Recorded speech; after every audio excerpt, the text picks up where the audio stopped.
No investors in a garage full of t-shirts. This brand built one of the most powerful fashion brands in the world using social media. We're breaking down how YoungLA went from a small Los Angeles startup to a global name worn by the biggest fitness influencers, creators, stars online. All right, let's go back to 2014. YoungLA was founded by two brothers, Gurmer and Robbie Chopra, out of Chatsworth, California. Like I said, they didn't start with any capital. They had no investors.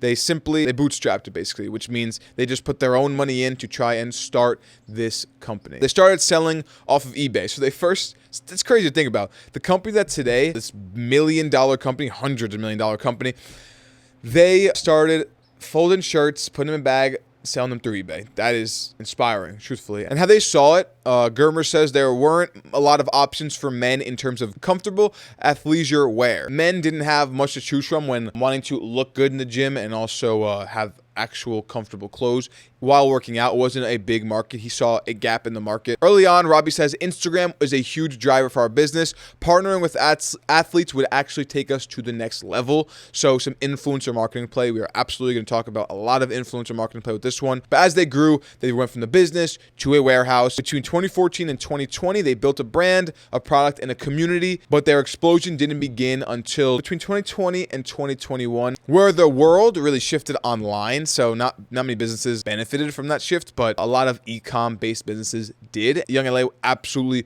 was one of those businesses. So YoungLA, as I mentioned briefly before, they used influencer marketing pretty early on.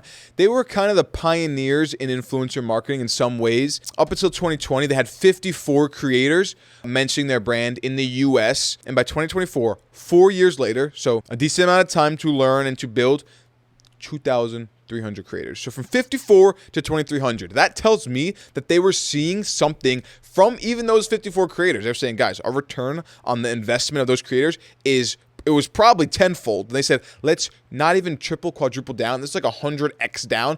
I don't know if that's true. I'm not good at math. 54 creators to 2,300 creators in 4 years. But even then, they weren't really in their space, at least. Even that wasn't comparable to the biggest brands, Nike, Under Armour, Adidas. They had way, way more creators. But I think YoungLA did it in a different way. They didn't do it in a very ad-like way. They went to creators with strong communities, up-and-coming creators specifically, with a strong community, and they built strong relationships to the point where when an influencer would wear their product, it wasn't just an ad that people wanted to scroll by. It was actually relevant to the consumer because that consumer related so strongly to their influencer. And number one, a lot of time you see comments that are like, at first when you're up and coming, like, oh, get your bag, good job, congrats on the collab. They're actually happy they got the collab, and that just makes them want to support their creators that much more, their favorite influencers that much more, especially in the fitness space where there's a lot of inspiration that comes from the people they follow. They're inspired a lot by these creators. And they lean very heavily into affiliate codes, like use my code X, Y, and Z for 10% off or what have you, if you had to pay for ads. So in 2024, posts mentioning codes generated $431 million in earned media value. So earned media value is basically if you were to spend money on ads to get that amount of views. So to get the same attention they would have costed them $431 million. And they didn't spend anywhere near that. Now, of course, we don't have the cost of the creators, but it is not nearly that much. And they really focused on not even one-off posts, but they focused heavily on building relationships and having athletes on contracts rather than one-off paid posts, which allowed creators and the product to become one. And when people thought of one of them, they thought of the other one right after. So they started building these relationships, and that made the strongest type of brand ambassador for YoungLA. And YoungLA really treated their creators as sales channels. And while they created this very strong connection with their creators, they also kept the fundamentals in play. They weren't simply like a lot of brands try to do, buy this product, we have all you need. No, they did drop culture. Drop culture is, oh, we have a drop coming on this day with this influencer, get on it. And when you have these creator codes, people using their codes, guess what you can do? You can directly track where your sales are coming from. So if you're working with an influencer who's getting a lot of views, he tells him to use his code, you can quite literally see exactly how many people came from his post. That trackability allows allows you to really forecast your future, to really think, okay, this is what we made with this creator. What can we do in the next few months to get a similar return or way more? What other influencers should we partner with? And then once you have 10, 20, 30, freaking 2,000 creators, you can start seeing patterns in which creator is driving the best results and why. What insights can you pull from that? And there will be a pattern. A creator who does this, and this with an audience kind of like this, and this, then you start seeing these recurring themes, and it allows you to really forecast your future and who you should work with. Because a lot of the time, if you don't have something as trackable as like a use my code, because that is a discount, usually it's 10-15% discount, you don't exactly know where your sales are coming from. Imagine you had 100 creators you're working with and you all had them post stuff without a code or without any trackable type of media there. Yeah, you can do website visits and clicks and all that stuff, but not exact revenue. And that allows you to not be as specific in your efforts moving forward. It kind of has you playing this guessing game, because then you're saying, okay, I guess let's look at which post had the most views, but the most views doesn't always translate to the most sales in a lot of cases, especially depends on how the product was shown. So this trackability is just so very important. Again, whenever we talk about influencer plays, I do like to talk about how a lot of the time the influencer content is much stronger than any type of ad you can produce. Question is why? Why is an influencer video stronger than an ad? Two reasons. When you're saying in an ad, hey, look at my product, it is much less valuable than if someone else with an audience also is saying, hey, go look at their product. That is so much more valuable because someone else is talking about you rather than you talking about yourself. That's one. Second is ads in general.